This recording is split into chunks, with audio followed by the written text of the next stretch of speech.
systems. Many countries have lost their banks. Many of them have really collapsed. And we would think in countries where the regulatory mechanisms are very sound, in such countries too, banks have failed and failed miserably. And overnight, in fact, I can even quote the case, overnight, over a weekend, the government had to burn the midnight oil and give some kind of a salvaging package that Monday morning there was no run-in into the bank. That was the situation just 1.5, 2 years ago, and in a very developed country. All of us would have read it in the papers.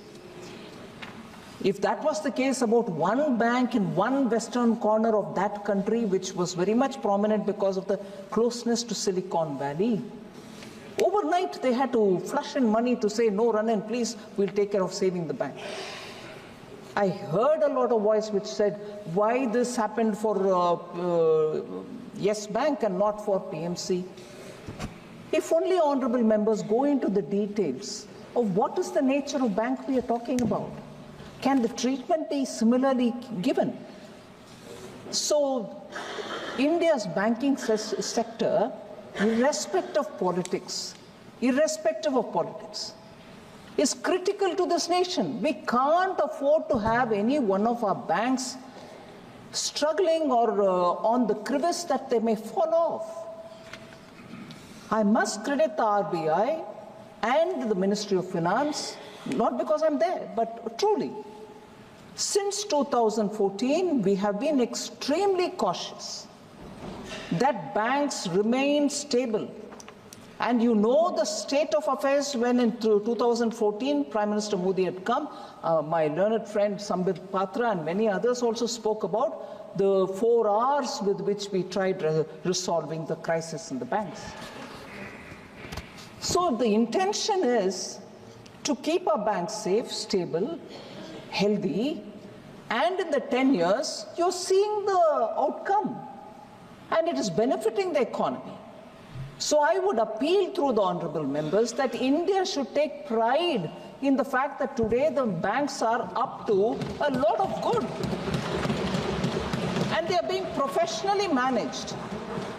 They are absolutely professionally managed, and I couldn't just recollect the name of the honorable member who said, what is your attitude about recapitalization of banks?